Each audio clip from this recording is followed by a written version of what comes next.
look at this question. It doesn't ask you a certain side. It doesn't ask you a certain angle. It just says solve. Well, guess what? That means it wants this angle, this side. Everything that is not given, that's what solve means. Find everything. Well, okay, first things first. Notice you got an angle between two sides. Automatically cosine law. So we can find this one. Those two go together. So we got c squared equals to a squared plus b squared minus 2ab cos, right, of, in this case, 40 degrees. Perfect. So we got to find this guy. We're going to call that little c. So c squared equals a squared, 180 squared plus b squared, 200 squared minus 2 times 180 times 200 cos 40. Okay, let's bring up the calculator.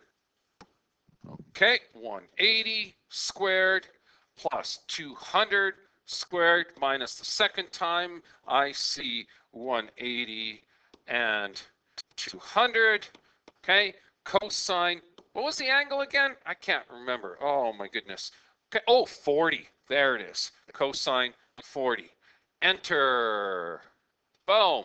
Gives you that. Whoa, that's a mess. But don't forget, that was c squared. So you have to still square root the second answer here to give you 131. That makes sense. 17,000? Yeah, I think you're a little off. 131 sounds about right. So this here is 131 and meters.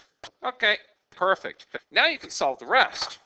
Take a look at this. I want to find this angle and I want to find this angle. Well, guess what? I can go, oh, 180 goes with this angle as 200 goes with, oh, that angle.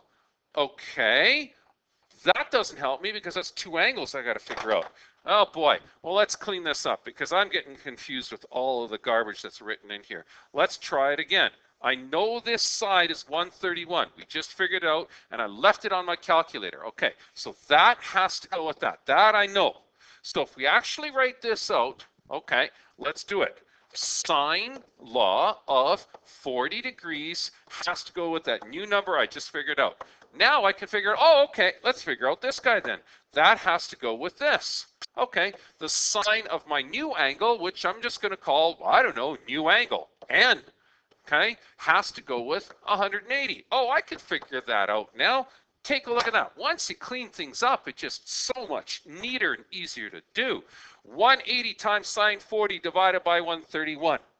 Okay, 180 times sine of 40 divided by that answer that we found, 131. So 180 times sine 40, boom, divided by, this whole thing divided by, oh, that 131 answer, which I still have in the calculator right there. Oh, hey, look at that. Enter gives me, 0.881? Huh? Well, don't forget, that's 0.881 because guess what you're finding? You're finding the sine of n. That's 0.881. You got to find n. So that means you have to inverse sine both sides. Oh, that's what the mistake was. Okay, second sine of second. Answer gives me 61.77. Oh, how nice. This means this angle here is 61.762 degrees. Now, I still have to find this angle here, but do I have to use sine law and cosine law all over again?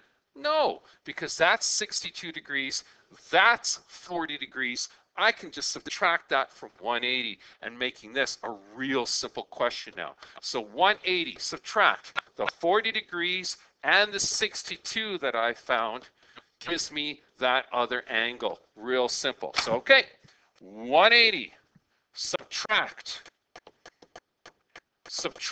bracket. That was 40 degrees plus that 62 that I had up there.